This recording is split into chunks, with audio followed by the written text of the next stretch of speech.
Hello and welcome to another episode of Property Porn Stars, the premium property podcast brought to you by your hosts David Lindley. And I'm Matt Giggs. And today our guest, our star, is none other than Oliver Howard from Oliver Howard Real Estate, OHRE. And Oliver has been doing some pretty big things in the London property market. He's sold over £75 million worth of property in the last 2 years. He's set some record prices in some of London's postcodes. And on top of that, he's doing some very interesting stuff on social media, which we're going to grill him about today. And if that wasn't enough, if you're listening to this rather than watching it, you're missing out because he's got some of the best hair that I've ever seen in the property industry. Number one haircut so He's far. got a Thor haircut, putting Matt and I to shame. Without the body that goes with it. It's just We don't know, it could be. Yeah. It's all stuffed in. My wife's not allowed to watch this episode. I think she quite likes the long hair. So she's Surfer style. So Oliver, welcome. Thank you very much. Thank you for having me. Thank you for taking the time to be here. Absolutely. So talk to us about your journey in property and how you've come to set up your own business, OHRE. What's led you to that point? So, I mean, it all started, people find it quite funny when I tell this story. It all started with my ex-girlfriend in Sweden. This is sounding good already, this. Just sit back and relax. Her sister's boyfriend was a big, he owned his own estate agency in Sweden. It's a lot more regulated over there. So if you're good over there, you're really good, like you're top of the barrel.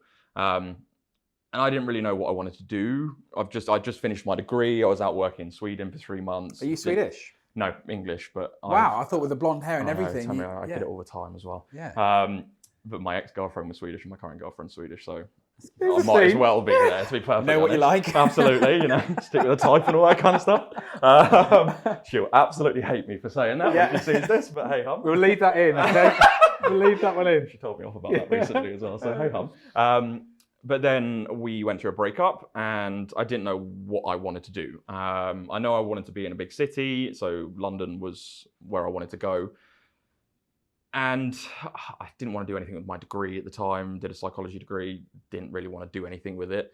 And then I went back to what he was doing and he was making really good money, like driving around in nice cars, nice big house. I was like, well, let's go and see what happens. Let's go try it.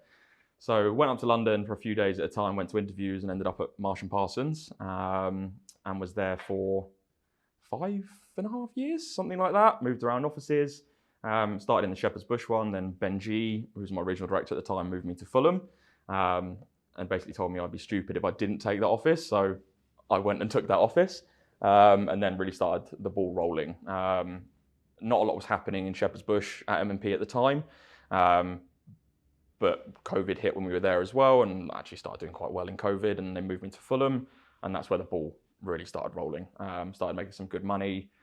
Started actually really enjoying it as well. Not just, okay, we're just putting deals in the pipeline, actually dealing with some really nice houses, really nice people, and in a team where it was really competitive, which I think for corporate is what you want, essentially. And then towards the end of my time there, I was doing really well. I was the number one biller, number one neg. I kind of then just saw something changing in the market a little bit and thought there was this is where self-employed had just kind of started taking off and people were starting to get big on self-employed and things like this. And I was like, well, it's there to be taken and I want to do something a bit more digitally based. And fair enough to my old company, they're a good company, but they just weren't very forward thinking. Not enough for me anyway. I started doing video tours. They didn't really like it. So fair play, I stopped for a little bit and then left and set up my company to try and do something a bit different and actually focus on all of the extra marketing that isn't being done at normal agents. Because I just thought the same 6 photos, this luxury 2-bed flat in the heart of whatever area, just boring nowadays. And I wanted to do something a bit more exciting, which was actually go heavy on the marketing side and go from there. And that's how OHRE came about, essentially. And the business you've set up are you a one-man band in that business? Do you have a team around you to support? What do the volumes look like? It's just me at the moment. How long have you been in business as OHRE? About 13 months, something like that. Not particularly long. Yeah. But it's just me at the moment. But I'm quite lucky because I've got a PA coming on in the next 3 weeks, which is going to be a godsend. And then I've got 3 or 4, 2 ladies and a guy coming on to start self-employed and have their own company within my brand as well. Right, wow. So that'll be really exciting when that starts expanding and I'm not working 19 hours a day and getting yelled at for sitting at my desk all the time, essentially. So yeah, we're going to be growing quite quickly this year. But yeah, it's me at the moment. So come back to that because that's really interesting. I didn't know that.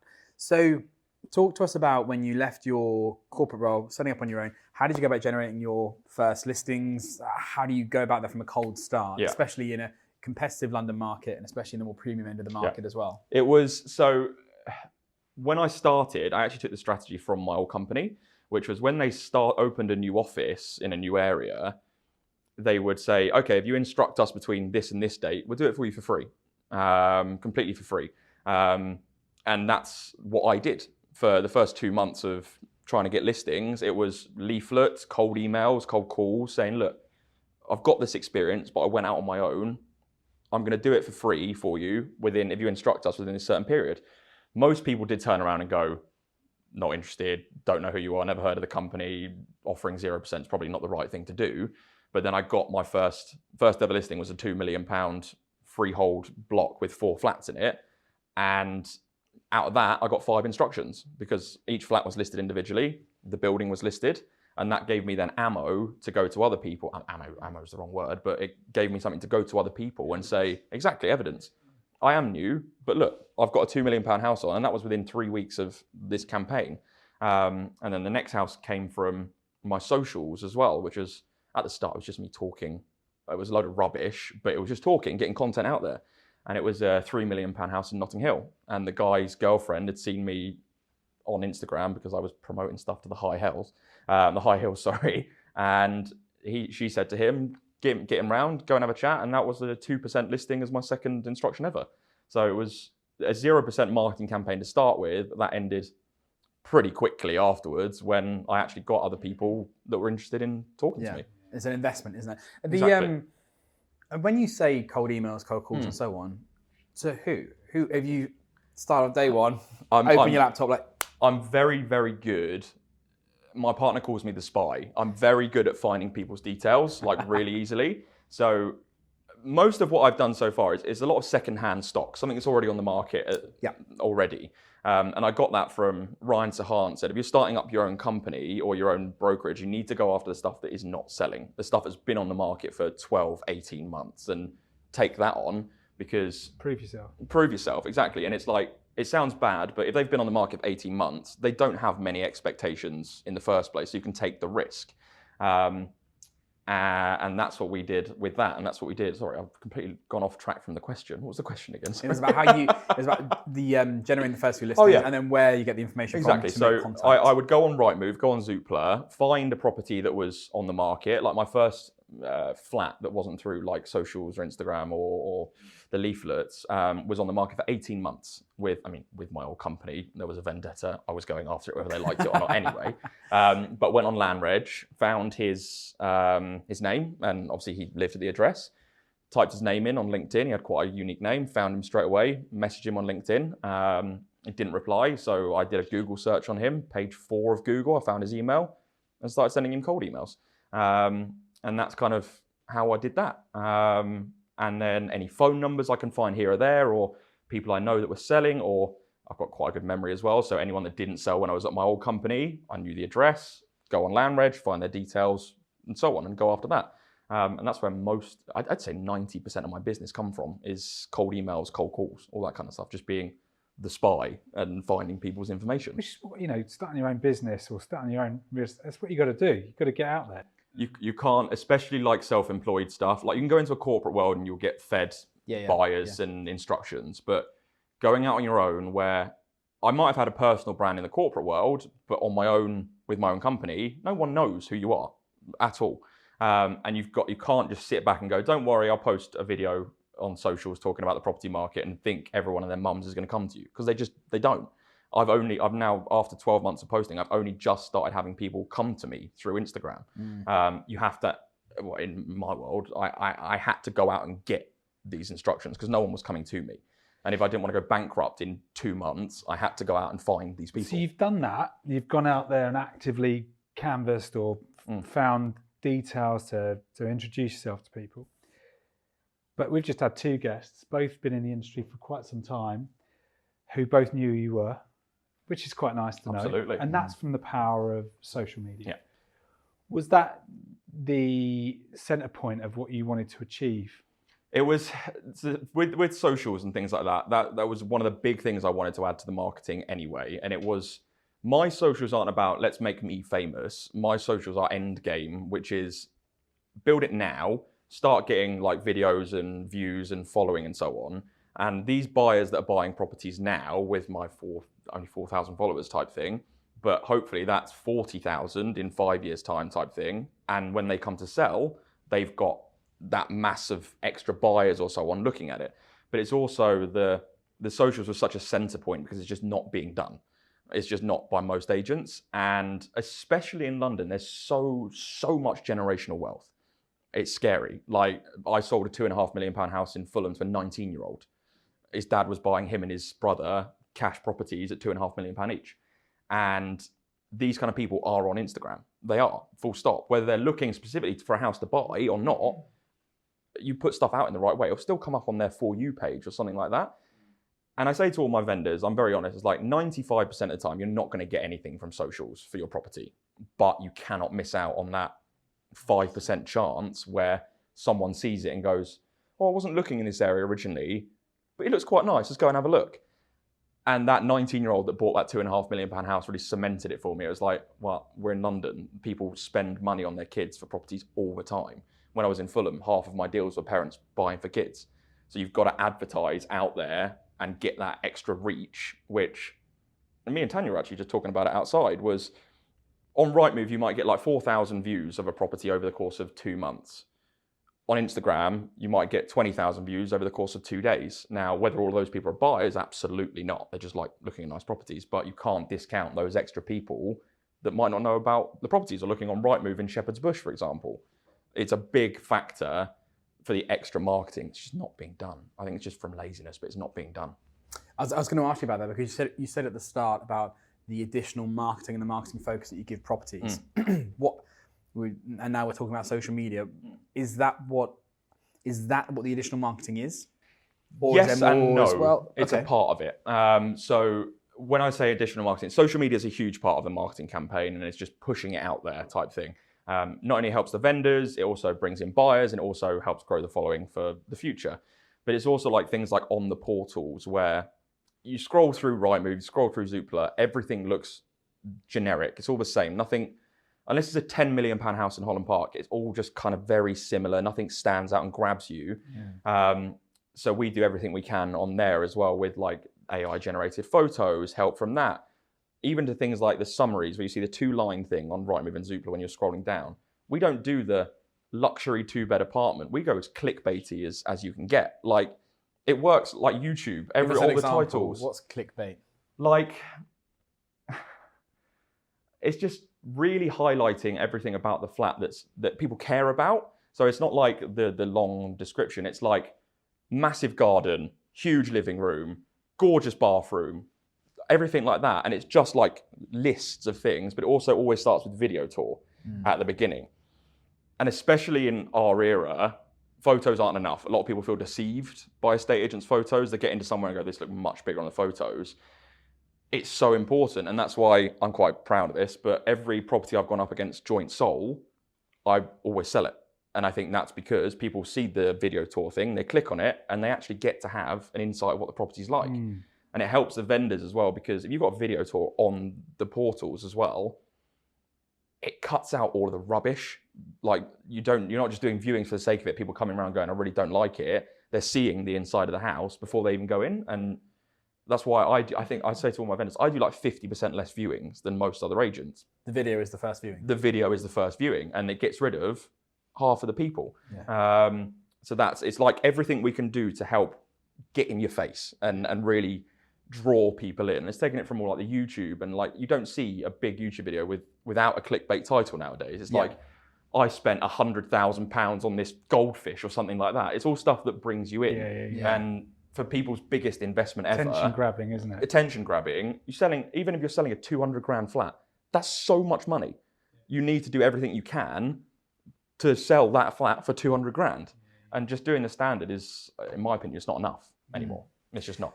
And so talking about videos, because I've watched some of your property tours, and even the way the videography is kind of staged looks very different, and the transitions between scenes as well, going through an object or through a plate or a picture on the wall or something like that. Yeah, it's different to what's out there. Exactly, and it's like my partner hates my video tours like that. She doesn't. She much prefers the talking tours where it's a lot more calm. But it's everything we can do to differentiate that house from other people. And it's more you, right? It's more me. Like I don't do boring in any way, shape, or form. It's high energy. It's like controlled chaos most of the time with me. But it's like it just keeps people engaged. Like before I started doing like the heavy transitions, heavy edited stuff, my average watch time was about 3 seconds on Instagram, TikTok, Facebook. Since doing all of this stuff and being faster and having the transitions, it's gone up to like 20 seconds, which is still not a lot. Big increase. But it's a big increase. Yeah. And I also like pushing the boundaries of it a little bit. Like it gets excessive at points. Like my £2.75 million house, it took me 36 hours to edit it. It was ridiculous. And I got no sleep for about 4 days, but I have to do it so it stands out. Because it all comes back to the marketing. It's like people remember, oh my God, he went through like the fridge door to get into the other room. That's rememberable. Whereas like the standard 10-minute like slow horizontal walkthrough to classical music, great that people are doing video tours, but you were too slow to that in the first place, and now the levels have been upped again. Catch up. Exactly, but that's, for me, that's the bit that sets my videos aside. I've just hired a young lad, videography. He's passionate about it. He wants to learn. He's still very much in the process of learning. He'll be joining me in April, and I've sent him your videos. I'm like, look at this guy. I want you to copy him, through the fridge. You're not listening. Absolutely. Yeah, but it's the bit that differentiates me. Also, I think, we wouldn't copy you verbatim because it's your style. But you get my point. I want our videos to stand out. So when people watch them, if there's no logo, they know it's one of yours. Absolutely, and it's one of those things where I'm quite lucky because when I first started doing videos, there wasn't a huge number of well-known property creators on socials. Not like America, where everyone and their mums is a property creator that's in real estate and they've got thousands of followers. There was only you've got Sam from Knight Frank, you've got Grant Bates, and you've got Tanya and Toby Albert as well. But they're already very well known for what they do. So in my head, I went, okay, well, I can't copy them. Like just doing the normal, like walkthrough tours. Grant Bates is to R&B music. Tanya's is just lovely tours type thing. What can I do that separates mine from theirs and tries to build its separate following? Now, the high edited stuff can go one of two ways. My partner said to me the other day, which really broke my heart a little bit.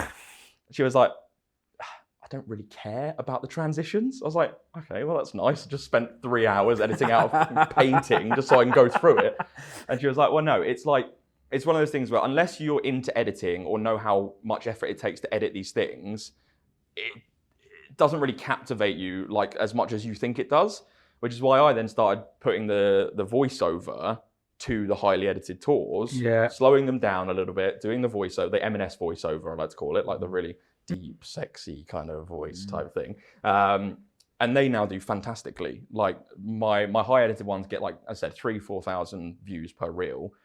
The voiceover ones that are slowed down take me 10 minutes to do. One of them just hit 32,000 views in 3 days. And it's like, well, it's equal parts great and infuriating. Kick in the teeth a little bit, but it's fantastic at the same time. But yeah, that's what I like to do, is try and differentiate myself. And that's pretty much my whole being, is how do I be different to other people doing the same thing as me? Yeah.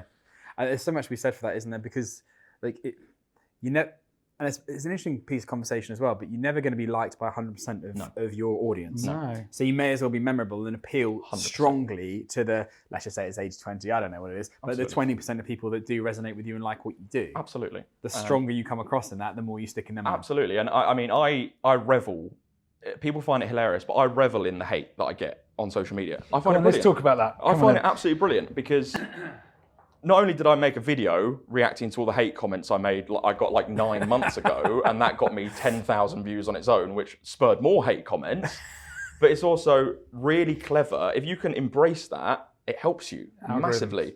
because Instagram doesn't care about what's being put on your post. Just wants the comments. They just care that there's comments. Yeah. So I said to someone the other day, I think it was when I was Simon Gates' podcast. He was, I listened to that. Yeah. There's a thread on one of my posts of 50 comments now of the same guy just saying horrible things. And every time I say, is there anything else you want to say?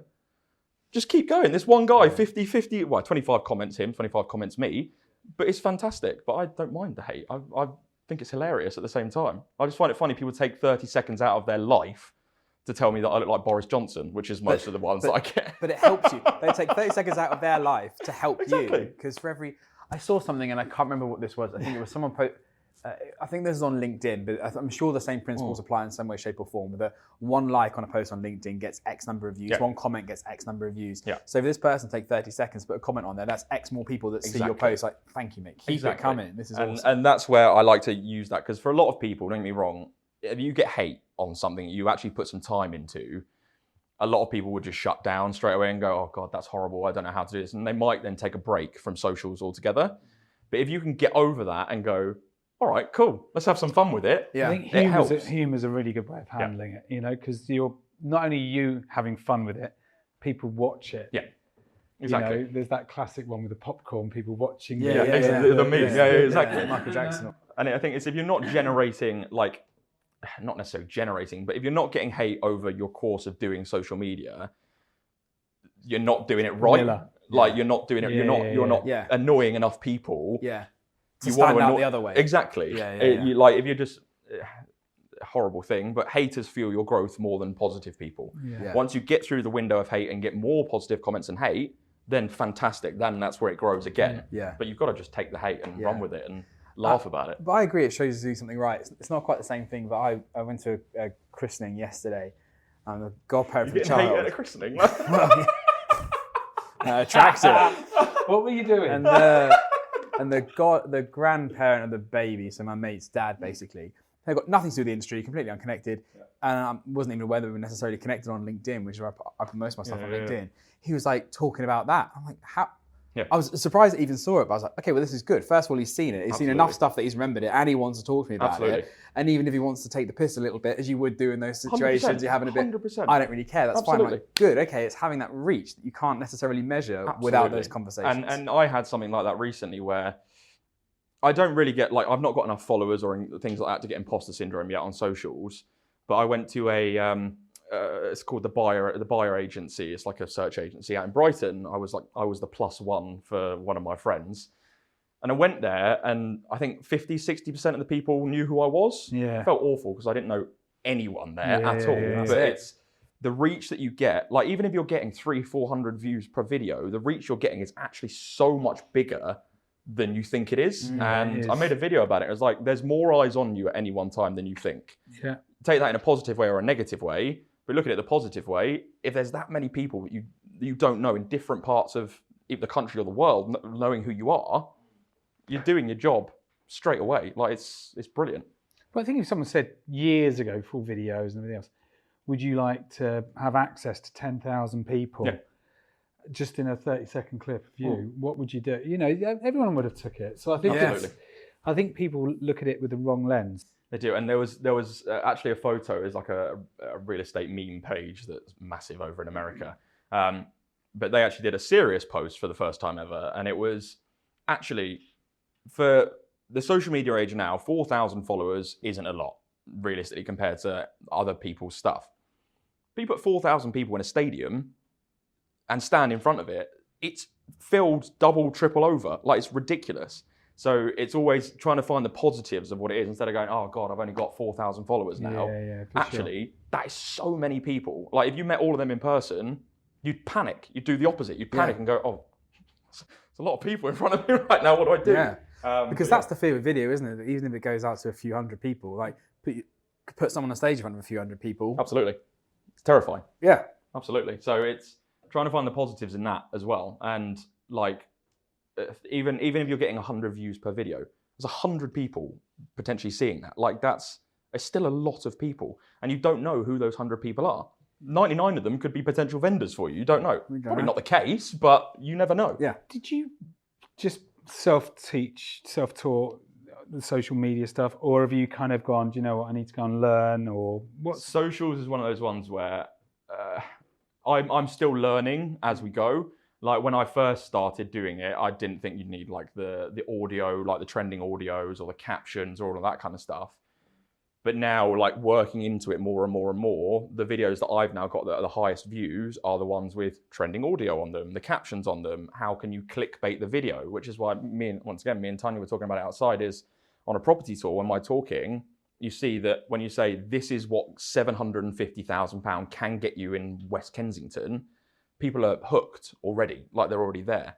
But yeah, it's self-taught within a And that level. increases your view time, I suppose, doesn't it? It does. If you increase your view time, it's good for the platform that you're on. Absolutely. But it was like the socials is self-taught, all the editing and all that kind of stuff, and the speaking to the camera and all that kind of stuff.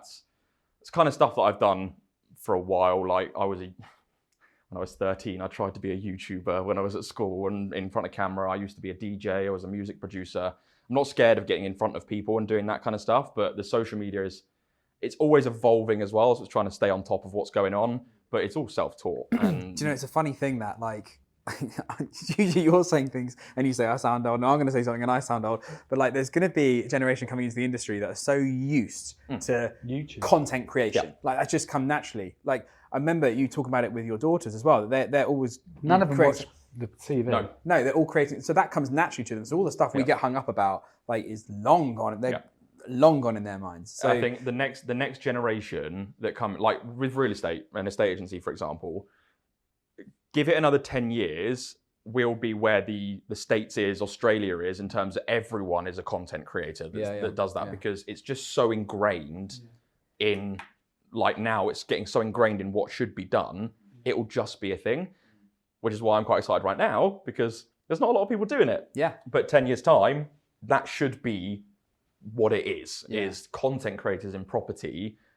I mean, we're not as exciting as America when it comes to like selling Sunset. You can't have like selling Birmingham type thing. It's not as exciting, but it'll get there eventually. But we are, like my 16-year-old sister and my 11-year-old brother, TikTok all day long, every day. Super high energy, excited videos. And if they want to watch something longer, they go on YouTube. Don't really watch and Netflix, obviously, but they don't really watch TV anymore. No. There was a post or something you put out the other day, and I wanted to ask you about it, and you kind of superseded it here. But you put a post up, you with the headphones on, you're like, 12 hours editing a video. And I thought, what? And then they said today I spent 36 hours editing a video. And what? Yeah. What? Firstly, like how and why? So, and just put the challenge to you, this, is that the best use of your time doing that? Can that not be outsourced to someone? Absolutely. It's not the best use of my time. I only normally do like over 24-hour editing that takes me that long on my big houses, because... Okay. You want that to have your personal touch on the video. It's like with my normal properties, it's okay, we're taking it to the extreme anyway, and I know that no one's going to compare it. Now, with the multi-million-pound properties, how do I then take that to a whole nother level and make sure no one in hell could get to it? But I do my editing, between like 8 o'clock in the evening and normally like midnight, 1. But no, it's not the best use of my time at all, which is why I want to, at some point in the next couple of months, get a videographer on board or someone that I can do the videos and they can edit it for me. But at the moment, I've not managed to find someone that can do it. I'm a control freak when it comes to that. So it needs to be done in my way. Otherwise, it's not good enough. I've not been able to find anyone that can do it in the same way as I can, or has the same ideas like of how to do certain things. But yeah, that needs to be outsourced. But at the moment, that's what I have to do to stand out. So it's yes and no. Is it worth my time? Yes, it makes me stand out and it brings people to the property and it's exciting. No, could I spend 36 hours better? 100%, especially just on one property. But it's what basically helps me stand out. So if I can get a videographer or an editor on board at some point, then I can spend that extra 36 hours doing something completely different. But this is just me being a control freak and wanting it to be done all my way type thing. Talk to me, I always like to go into the mentality side of running your own business and stuff like that. I think there's a lot of people that fear doing it. And actually, I'm always interested when the guests share a little bit about the ups and the downs. Tell me what, in the last 13 months, it's been like for you? Very hard. Okay. I'm not going to sugarcoat it. It's been really hard. I mean, I've already done more business in February than I did in the entire, like money-wise, than I did in the entirety of last year. Last year was really, really difficult because not only are you trying to get a brand out there, you're trying to keep yourself sane, not work 24 hours a day, but it's also like, last year was really hard because of all the fall-throughs I had. Yeah. I think, I was trying to work it out before we came on, I think I lost £85,000 worth of fees in fall-throughs in the last 4 months of last year. Wow. Which is ridiculous amount of money. It's crazy. But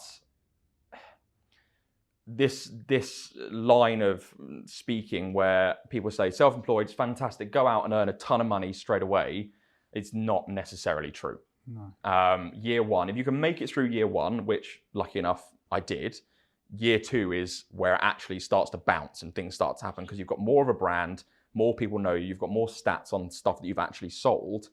But it was hard. At the beginning of last year, my anxiety, panic attacks, everything was just always happening because you go through this phase of excitement to start, then Reality. what have I done? This is awful. I'm not making a salary. I'm burning money. But now it's starting to come back. But it was year one was hard. Because there's, like you said, there's a lot of people that thought you can earn 100, 200,000 pounds, a year. Sounds pretty easy. Type a few things into your MacBook or whatever, pop a few videos out there, and you're laughing. Exactly. It's so fucking the polar opposite of that. It's so much more difficult than even I thought it would be. Well, tell us that. That's interesting to hear. My naivety of coming out of my old company, where the last full year I was there, I did 750 grand in billings. I was doing business here, there, and everywhere, all across West London, not just in Fulham. But I thought, do you know what? I can make these contacts work for me. I said, I've got a very good memory. I freaked someone out 2 months ago because I went to see their house 6 years ago. They didn't remember who I was at all. But I went, oh, I know you. How did you ever sell that house in the end? They didn't. And I got a valuation from it. But I thought, do you know what? I'm really good at this. This should be a lot more simple than I thought it would be. But it isn't as simple as you'll ever think it'd be, because my naivety went, do you know what I did £750,000 in billings in 1 year. Even if I do a third of that in my first year, that's 250 grand, let's go, rolling in the money. It was nowhere near that. But my naivety was, it'd be easy. It'd be simple. But actually, in reality, it was 10 times harder than I thought it would be. But I wouldn't change this year one for the world, because it's been a massive learning curve of certain things that I'm actually very good at. And Character building. If I can get over the not horror show, but the difficulty that was year one, then bring it on from this point onwards. So it was hard, but a lot of learning, and it was fun as well. Like, I got to build my own brand. Like, I didn't go and I took the risk to not join another brokerage and start on my own. I didn't realise how expensive Rightmove was and Zoopla was when I left, but I spent so much money there. But it was like, it's exciting to have my own brand out there and not work under someone else and try and build something that actually stands out. And that was like a constant flip-flop last year of, oh God, I've made the wrong decision. Oh God, I've made the right decision. Let's keep doing this. But year one's hard. It is hard. Thank you for sharing that. I think it's important to get that out there and get that across. What was, how do you cope with that level of fall throughs? Because as an agent in the premium market, when you make the sale, you think, well, that's a good fee. The highs are high. And then when you lose a sale, you want to hang yourself. That's it's like in a estate agency, the highs are the highest and the lows are literally the lowest that you can imagine. What's your strategy for coping in those moments? Because I don't think there's anybody in the industry who wouldn't share the anxiety in some areas of the work that they do, the struggles that we all have, because it's a tough industry. It's an emotional industry. It is. It's like you put so much time and effort into these deals, like just from instructing to then getting through the conveyancing process just for them to fall through. I've had so much, like over the course of 6 years, was it a third of properties fall through? You get used to it after a while, but when it's my money and it's a lot more than what it was at my old firm, like if I had £1 million property now, it'd be a 15 to 20 grand fee for me. At my old company, it was £1,000, £1,500. And that hurts still, but compared to losing 20 grand, that really hurts. So if I have a fall through, I punch my desk, I go out for a run, and then I come back and get straight on the phones and start calling out. When I first started, I would punch my desk and just leave and wouldn't really be bothered. But yeah, it's happened. These things happen now. Let's get over the pain of that 20 grand was never yours in the first place. Yeah. And that's something my partner again, but she told me was the money's not yours until you've completed. Like, yeah, it's so good to have 150 grand in the pipeline, but that's just figures in the air for you right now. When it's completed, champagne out, celebrate, fantastic. But until then, be skeptical of everything that's happening. And now I am. Like, I don't go into it now going, fantastic, we've just agreed a 20 grand fee, unreal, I'm the best agent in the world, come on, bring it on. My thing is, okay, we've just agreed a 20 grand fee, what could possibly go wrong? What do I need to get ahead of and sort? And then if it falls through for one of those reasons, I kind of knew it was going to fall through for that reason, but I don't go into it excited anymore. And it's almost bad when we get to exchange now, it's relief as opposed to excitement. I've had one deal in the last 30 months I was excited for, and that exchanged last week because the buyers were fantastic throughout, the vendors were brilliant, the flat was spotless. Happy days. Happy days. But otherwise, it's just relief when we get to that point. Well, can't remember who it was. You might remember that somebody had like a 5-minute rule. It was Marie. She said if anything, like she had some challenges recently, and she shared the coping mechanism is I'll give it 5 minutes, and no more. You know, I'll lose the plot. I'll shout, swear. I'd say kick the cat, but I'm a West Ham fan. I'm a West Ham fan. So hopefully Kurt Zuma's not listening to this.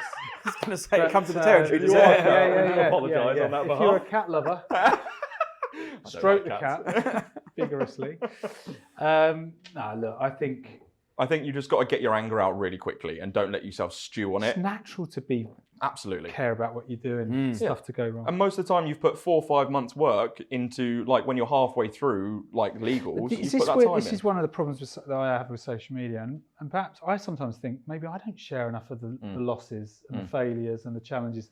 I'm very open in conversation about these things. I don't, as David would allude to. But you're right. Chris Watkins said this the other day. He goes, "No one posts their losses." I talk about them. Do I post them or not? Not so much. It's quite funny because actually negativity, if you post about something negative on socials, you'll actually get a much higher reach than you will about positivity because people want to buy into you more than go, oh, well done. Like they want to see you're human. That's humility, isn't there? Exactly. And that's why like one of my first 10 videos I ever did was talking about when I was at my old company, that over the course of the 5 years, I lost £500,000 worth of commission over those 6 years. And it was awful. And that did, like, I had 150 followers at that point, and that did like 7,000 views. I think it's really important for the industry as a whole, especially when it comes to self-employed, because there's so much on the line with these fees, that we actually understand each other. Like everyone, we all go through the exact same thing, but no one, as you say, no one talks about it. It just bottles up. One of the things that's occurred to me in this particular area of the market where the fees are quite it's a volatile part of the market, whereby, you might see a property come back on the market, it's fallen through, and it could take you another year to complete on it, for argument's sake. And you always wonder whether there's like a withdrawal fee or a fee to protect the agent in that area, and how many agents maybe do that. I'd be interested to hear. That's what I'm actually trying to, as a side company at the moment, is trying to create. There's already one company that does it, but it's not big at the moment. Like an insurance policy? Kind of, but it's like a non-refundable deposit, essentially, where actually if the vendor pulls out for any reason, the buyer gets a certain amount of money from it, and an agent actually gets their fee cut from that, because then it helps everyone involved. But the whole bit about how it all comes from the property system in the UK and how archaic it is and how broken it is. We can change that. Life becomes that much easier for literally everyone. Buyers get security, vendors get security, all this kind of stuff. But we're trying to cut, with a non-refundable deposit, it takes 2-3 weeks to sort most of the time. With what we're doing, we're trying to cut it to 2 days and get a blanket template that gets very quickly altered by solicitors, and then it's done. Then I'm more secure in the fee. The vendors are more secure in their buyer, and the buyer's more secure in their seller. And unless there's anything severely wrong with the property, you are locked in. It's like interesting because we were just talking in the last podcast about Gazelle, which is a product for Exactly. buyer and seller. Is that the other one you were referring to? Exactly. Yeah, and I think that's going to have. It's been around for a little while, and I know that there's quite a few agents use it. And like I said in the last podcast, I'm interested. I know I've spoken to lots of agents who do withdrawal fees. It's slightly different to that, but just where the vendor takes it off the market, especially to contra the upfront marketing cost. So they charge an upfront marketing contribution, so that's dealt with there, or they charge a withdrawal fee. The challenge with the withdrawal fee, though, is quite often they don't enforce it because they don't want the bad blood. No, or the vendor will turn around and say, well, actually, instead of the withdrawal fee, I'll instruct you first time next time we come to the market. Oh, okay then. And most agents go, okay, cool, fine, we'll see you in 6 months, we'll bring it on again and we'll sell it. And it's like, well, no, you've just done 4 or 5 months worth of work to do nothing, essentially, get nothing from it. There is definitely a pandemic of value missing in agents' minds. Maybe it's because they don't believe in what they do, they don't value what they do. But I'm getting to the point where I think that's got to change. Like, it's okay us looking after the vendor and the buyer and whoever pulls that leg. What about the agent? I think they've gone through the ringer. They've probably lost a few grand there. I think the problem you've got with that is I don't think corporate agents make enough money to care. No. Like if you're making, say you sell a 500 grand flat and your agency's fees 1% and you take 10% of that, it's not enough money for them to. That's why most corporate agents go after the big fee stuff because it's worth their time. But I don't think they care enough about it, that fee, to really go after it in one way or the other. And that's where it differs self-employed wise, is that's a lot of money for us. Like even if it was 500 at 1%, still 5 grand. That's really good. And that's why we genuinely care about making sure it happens and then seeing if we can recoup our fee in one way or the other. So talk to me, you mentioned this at the start, talk to me about the self-employed agents that you're taking on. How's that work? And on 2 counts, how does it work? One, how does it work operationally and what's the setup? And then secondly, in a personality sense, how does it work? Because you are such a strong character. Not only that, but it's your name above the door. And combine those things together, are they going to be mini you? Your brand, your videos are very unique. To combat the my name above the door, I'm actually rebranding in about 4 to 6 weeks. And we've already got the name drawn up and everything like that. But that was also because if I worked under a brand that it was like someone's like Oliver Howard Real Estate, someone comes to work for me, they're not going to want to answer the phone and go, good afternoon, Oliver Howard Real Estate. It's not broad enough. Like you can't really buy into it. And at the moment, my brand is me. It's me. In terms of the people coming on, there's one coming from, I'm not going to name any names, there's one coming from another brokerage already, where the commission split is awful, 50-50, and I think as a self-employed broker, you need to be making a hell of a lot more than that. And 2 are coming from corporate as well, because they're all very, very good at what they do. I didn't want to take, my first few people I'm taking on, I didn't want to take on any newbies or anything like that because I don't have the time to train anyone right now. But I also want people that are going to be able to look after themselves in the industry and actually have this drive to go and make the money and win. The company's not really like it's fantastic, we're self-employed, we've got loads of downtime, like it's cool. My vision of self-employed is you're there, you've come out of corporate for a reason. You're there to actually create something for yourself and make a ton of money in the process. But they're basically going to be coming under as their own brand, their own company, but all of the marketing will be under the umbrella brand. Powered by whatever the new version of OHR correct, is. type thing. But they're getting a 75-25 commission split, which I think is much more reasonable. They pay, same as most brokerages, it's like a £300 a month subscription fee, which is for all your marketing, for Rightmove, for Zoopla, all this kind of stuff. Otherwise, I work for them more than they don't work for me. I work for them. I'm there to provide leads to get them started, to help them, which is why I'm actually, someone's coming in to do Shepherd's Bush, which is like one of my main patches, because I've built something for them there to carry on with, and then I'm going to go off and do where I used to be, which is in Fulham. I'm going to take Fulham instead. But it's like your own personal brand, all this kind of stuff. But just on the portals, it's under the umbrella brand. But otherwise, go with what you want type thing. And how much are you going to dictate the style? Because you're, out of the videography and so on, because your style is very unique, it's very you. Do they have to either find their own style, or is it your way through the fridge? Whatever style they want. It's their company. Like it's their company. It's not like I don't my whole marketing thing is I want to be as out there as humanly possible. Like, I just want to be ridiculous. If they don't want to be ridiculous with it, that's fine. But the people I'm taking on, I've made sure that they've either got socials going already at the moment, or they are gearing up to do socials, because that's the whole brand, is the digital aspect, the marketing side. So what would you do then if someone came along and they were like super straight-laced, suit and tie? You know, maybe you wouldn't take them on in the first place. I'm exaggerating to make a point. But you've got your style, which is bombastic, which is out there, which is attention-grabbing. What if they're not that style? Does that... Initially, I'm not interested. Like, as in the first... If I bring 10 people on, and that's this year, I bring 10 people on, I want future-thinking modern people coming on. Yeah. After that, if the brand gets a bit bigger and there's a few people here and there that just aren't interested, they're good estate agents, but they're not interested in that kind of stuff, that's fine. But I'm trying to build a digital-based brand, and I need people that are also future-thinking, digital-based, and actually have a knowledge and understanding of why it's important. For people that want to come in and say, no, I'm not interested in socials, I'm not interested in anything like this, they don't understand how important it is.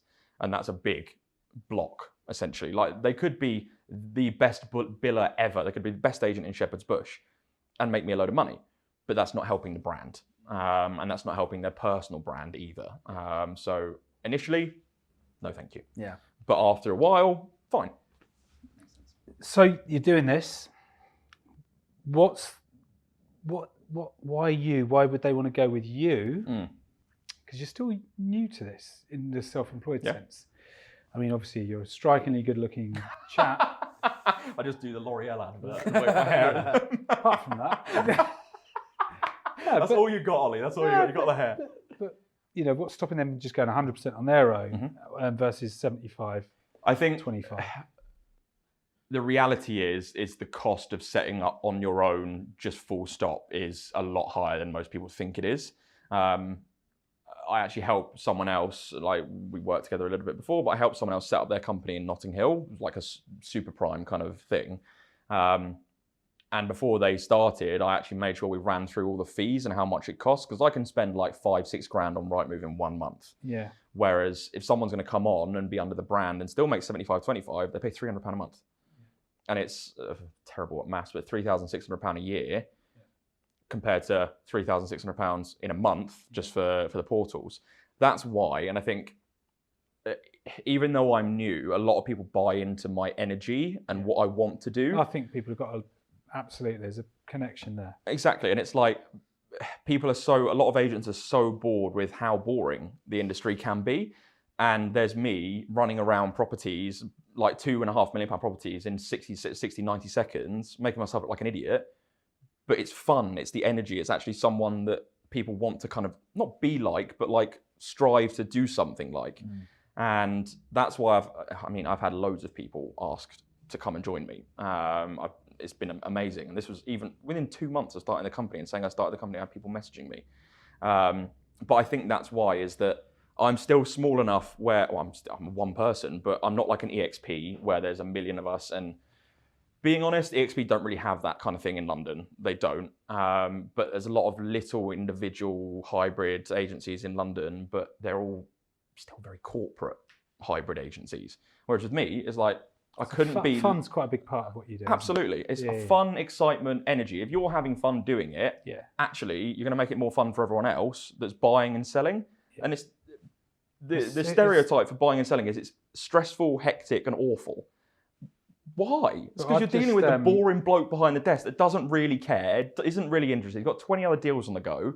Whereas I now make it fun. And the amount of people that I've had come to viewings that have seen the video tours and go, oh, I really liked your other video as well. Or that one where you did the edit through your mouth or something like that. And people find it funny and fun. And I think that's what people like, is actually I'm out there not really caring, no red tape. That's why I follow you. I think it's great stuff to watch. I think it's different. It stands out. Absolutely. They say that the content's supposed to be, both is preferable, but inform or entertain. Yeah. And if you can get both of those things in one go, you're onto a winner. Absolutely. Like, I find myself laughing out loud at some of your content. I think it's really good. I can't remember, I was trying to think what it was, and I can't remember what it was. There was something like almost like a meme that you had interspersed in the middle of a video.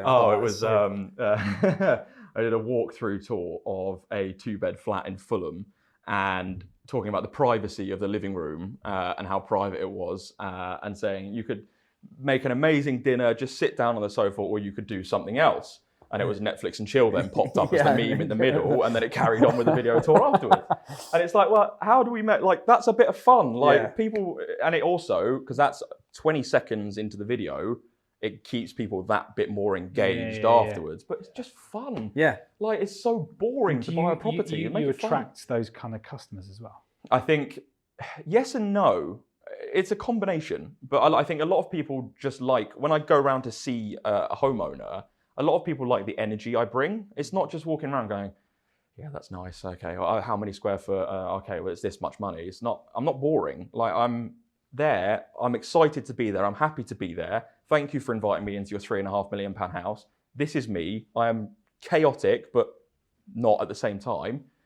This is the energy what people want. And with their biggest asset, you don't want someone that's boring and clearly not super interested. You want someone that's, thank you for this opportunity. I love your house. It's brilliant. This is what I want to do to it. This is the viral ideas I've got for it. Let's go to town on it. And like, even if people aren't super energetic and chaotic and like me, the homeowners, most of them aren't, because they are serious people with a lot of money. They feed off the energy and they really get involved. And the best example I have of that is one of my older properties was a £2 million house. And the guy was an investment banker. She was a surgeon. Lovely people, not super energetic, very serious. They'd seen one of my videos and they said, oh, do you know something? There's a balcony out the front of the house. Do you want to go and stand on it and shout off it for a video? I was like, yes, absolutely, if you want me to. People just feed off the energy and they like someone that actually is interested in what they're doing, not, yeah, I'm here to pay the bills. Yeah. Good stuff. I'll try and sell it. Love that. Brilliant. Well, Oliver, thank you so much for that. You shared so much there. And there's been a lot of questions that I've had for you seeing what you've done online. And it's working because even just in microcosm today, we've had two other guests for two podcasts we've recorded before today, both of which knew you before having met you. And that emphasizes and proves absolutely what you're doing. Absolutely. So thank you for that. We do, however, have a particularly ridiculous closing tradition on the podcast, which is that everyone has a porn star name. You are our premium property podcast guest for today, our property porn star. So, and that is comprised of your middle name and your first pet's name. Please have Thor in there somewhere. Thor is not in there, unfortunately, but that would be a fantastic porno name. It's not very exciting. Zachary Crunchy. That's pretty good. That's pretty good. Crunchy. Crunchy Zach. Says something about your style, I guess, if you're crunchy in your name. But... Crunchy Zach, we'll take that. I quite like that. That's up there. That sounds a bit riddled, Crunchy Zach. What sort of pet was that? A cat? A cat. That had to be a cat. That I turned out being heavily allergic to, but my parents loved him, so I had to get on with it. I always say I'm allergic to cats. I grew up with 3, you know. Amazing, really. Is that this pent-up aggression you were talking about kicking them earlier? It becomes clear now. You made my eyes itch and my nose run. I want to kick you as far as I can. But no, I think the cat brigade, cats of Instagram, we should make sure that they... Oh, God, I know. But they're not listening to you. But, you've been a brilliant guest. What I love is your energy, your enthusiasm, and your fun element to selling properties in the London suburbs. And I think people are going to enjoy watching your journey. So follow this man. Get to connect with him and have some fun watching his videos as well. Definitely one to watch in every sense of the word. Thank you. And thank you for listening or watching this episode of Property Porn Stars. We really appreciate it. And we will catch you in the next episode. See you soon.